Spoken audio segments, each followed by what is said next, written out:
actually the whole story begins in the Victorian era. The novel, this technique of photography, and also Louis Fuller, which is one of the images that you see at the booth. She was the one that was doing the butterfly dance at the time, was a pioneer of contemporary dance. And also talking about gender issues, what I was thinking is in the Victorian era was when the women were fighting for the vote and trying to find a place in society, redefine yourself and be part of the society.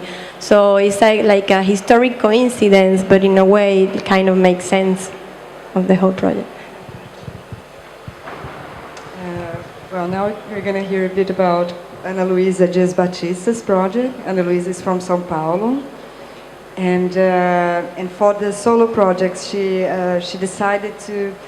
You did something that is present in many of your previous works, I think, which is to play a little bit with the architecture of specific spaces, but also, of course, you are presenting your sculptures, and so.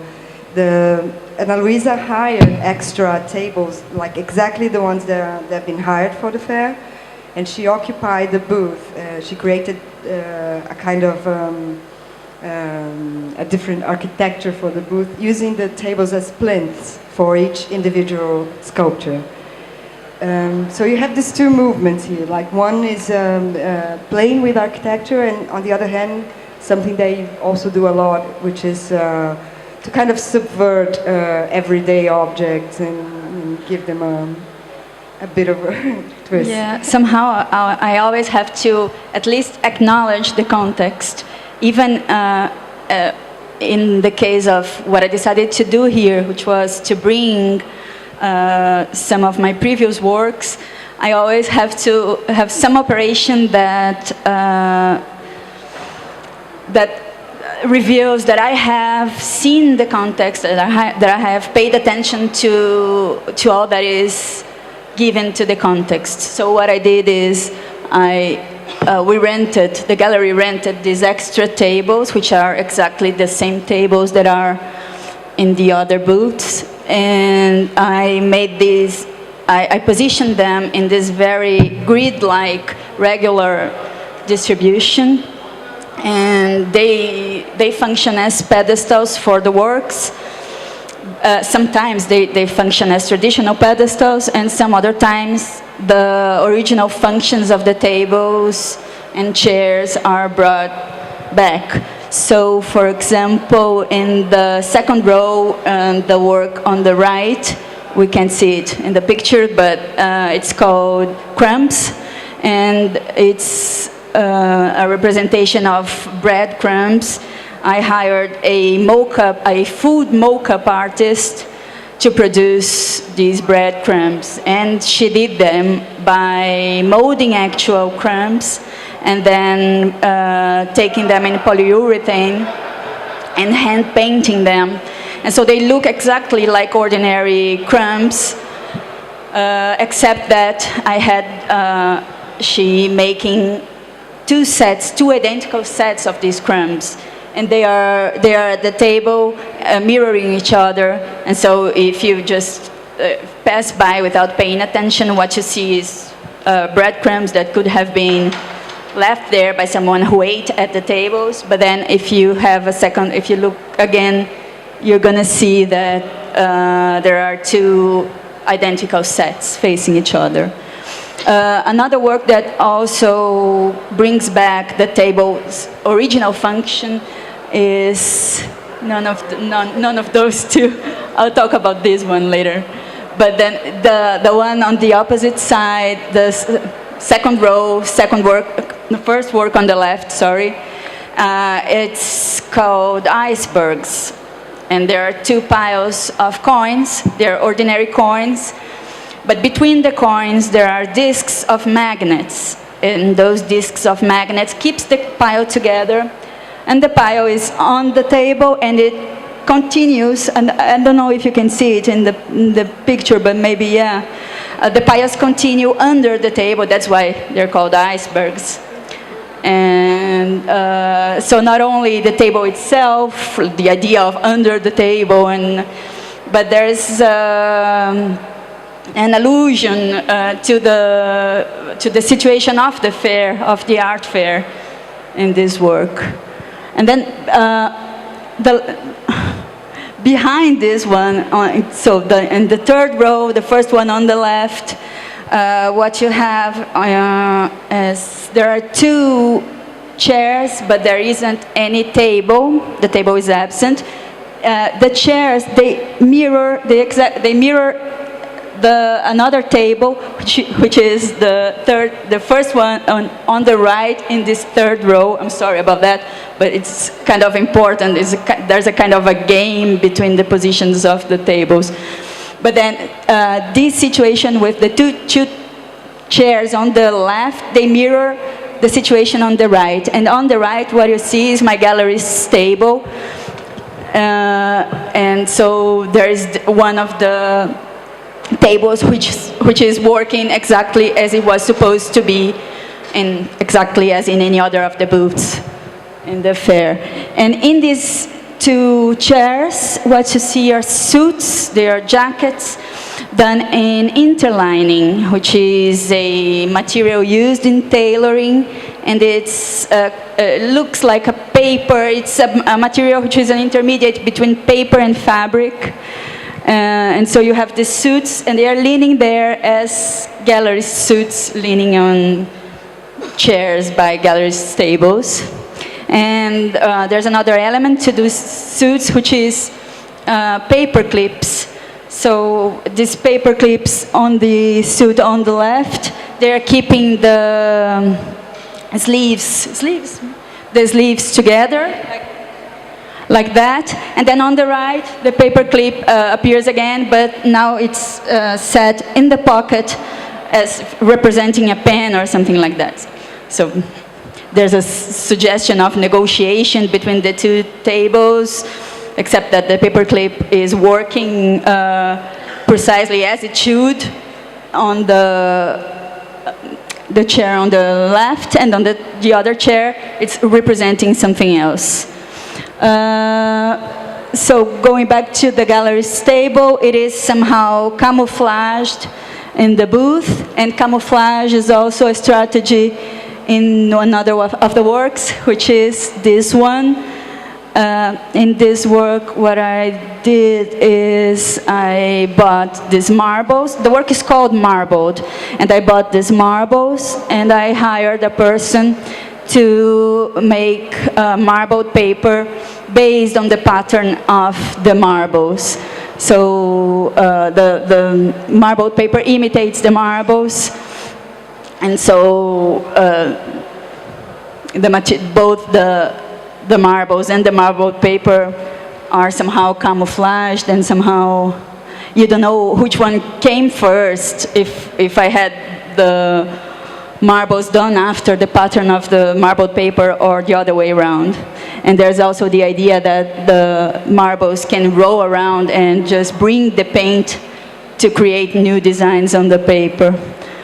But so in general, what I did, what I do is I work with very direct, simple procedures, and the works have inner relations, and also they have external repercussions in other tables. So you can look and see small plays among the tables. There are mirrorings and there are oppositions and repetitions, but that's it. Thank you. And now our last artist to speak is Cibelle. Cibelle is also from São Paulo, but she's been based in London for quite a few years, 12 years. 12 years. And she also has a practice as a singer, performer. It appears that way. But which is, and I think it's quite interesting because, well, at least in your latest conceptual albums, there is something there which is where you explore this idea of high and low culture, and some idea of tropicality as well, like kind of tropicality in the sense of tropicalia, of this high and low syncretism maybe of references. But then you can see some elements of that, of this high and low in your artistic practice. And of course, this is a completely different context, you know, like we're like 40 years removed from that. So obviously the references and the, you know, the method is quite different. But I actually work with deprogramming the social constructs in ourselves, and I'm really interested in the subconscious. Actually, I had this discussion about tropicality the other day, and for example, for me, it's like another discussion that we need to do that's similar to the gender discussion, where you take this thing outside of you and you look at it for the programming that happened. Because what I find that what we identify as tropical, it's actually being closer to the heart, or say to the right side of the brain. I'm really interested in neuroscience and quantum mechanics and Eastern philosophy and all these things, so I actually work with that. And but the thing with the high culture, low culture, yes, then again, that falls under a social construct, the idea of class. Then you talk, then like we're discussing with a friend of mine that's here today about like world music, where it's like that's kind of condescending in a sense, because so then what is the center? You know, there was a really good talk, you know, at the Tate, the epistemologies of the South. That was really good for that. So basically, in my practice, I said it appears that way with music because I like subverting things that are already in place. So I've been making art for actually a long time. I wasn't showing it in this context, but I was parasitizing music for a long time. And then for me, what matters is I have something that I want to do with my practice, the energy I want to put in place, how I want to affect people, and what's going to be the most effective. So for me, if it's sound, if it's in paint, if it's a sculpture, if it's the installation, is what I want to do. And so, for example, with Unbinding, the last project I had was music. That is because it had to be dance music, because it has to get that much people. It has to be in the club. So because people sing choruses without knowing what they're singing. So the lyrics are doing something. And then you have the physical space of a club and what that does to people and the lights and all those things. And for example, here, sorry, I want to ask something. You're looking like you're going to put the microphone, and I'm like, blah. I was just going to say that here at Pinta, in your solo presentation, we have very different media. So you have your watercolors, your sculptures, your objects, and the idea is that these things are in constant movement throughout the fair. So today I walked past and I saw some stuff, some new stuff. Yeah, some things happening. So I was just saying, if the fair was longer, I was probably going to start moving that city that's happening in the middle. Because there's also, I work a lot with language. I relate to you, like actually like all the works here. I can really relate to all the practices here. And so for language, you know, it's like giant metaphors. Then I can relate that to the quantum mechanics and the as above, so below, and micro and macro, where we have this idea that we are separate beings. Because we're here in the 3 dimension, and I'm like, oh, look, space, you, me, you know. But if you go by the quantum, well, there was a Big Bang, and all the atoms are entangled, so therefore we're one. And this is just an apparent division. So the works, they can be on their own, far apart, and then sometimes they collapse together, and they become like one giant sculpture. But they're constantly moving, because there is no, to me at least, from my understanding, there is no death, there's just transformation. So sometimes something is living here, this is something that's going on, and this is going to be part of something else. Until it's out of my hands, it's in movement. I think it's quite interesting when, for instance, when Jazmín was speaking about her paintings, and they have somehow this kind of time-based quality that is obviously present in the films. And then in your case, there's a kind of performativity of the objects, which also obviously ties in with your, you know, with your musical practice as well. Oh, sorry, I didn't catch that. The relation to the musical practice. Yeah, and it is the idea of performativity, and I don't think many. I mean, of course, some artists work with the idea, but that's quite strong in your. That's a quite strong feature in your. Yeah, practice because I am a firm believer of the charge. So the charge is performing. So you like while you're creating, you are creating. I'm kind of like it's like while you're channeling that thing's coming out of you somehow. It's everything imprints on it. Like it's magnetics. What you think about is imprinting. There's like experiments, like you're thinking upon a tape and you program it to do 1001 or 0000. So the same thing is happening to the objects. And I do think a lot about that, and one of the reasons I tend to use a lot of bright colors is because of that, because I know colors really can activate a place and work on people, and also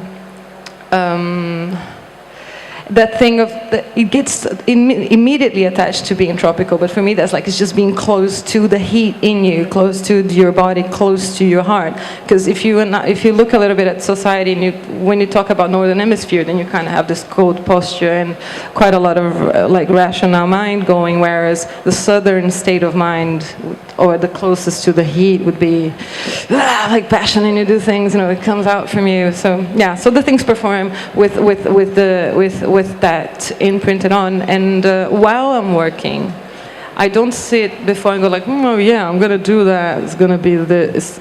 I don't believe the rational mind one bit, because it's made of it's made of constructs and data. Like your brain takes, I don't know, 30% consciously. Like I'm talking, you're listening, and you're taking this in. But the noise over there, your brain is recording that. And that picture that I'm not quite seeing, but I can it's just like, it all sticks with you, and it drives you.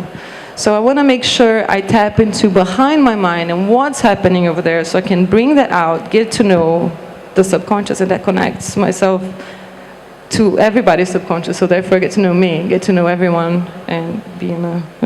Anyways, I can talk forever, I'm sorry. So I think, because I think we're kind of running out of time, so I should say a few words about Tatiana, because Tatiana unfortunately had to leave yesterday. She was supposed to be here to talk with us today. So we're gonna say a few words about her work, if I can find her work. Yeah, well, you find the images. Tatiana is from Colombia, actually. She was born in Costa Rica, but she's Colombian. She lives in Berlin. She had to go back to Berlin. And she brought this project here with Casapao from Madrid, one of her gallerists. And maybe you want to talk about the work?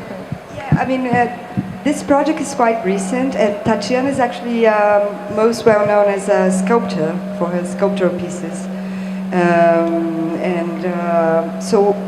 But in this recent series, she's been exploring not photograph but photograms. So there's kind of a direct relationship with materials as well.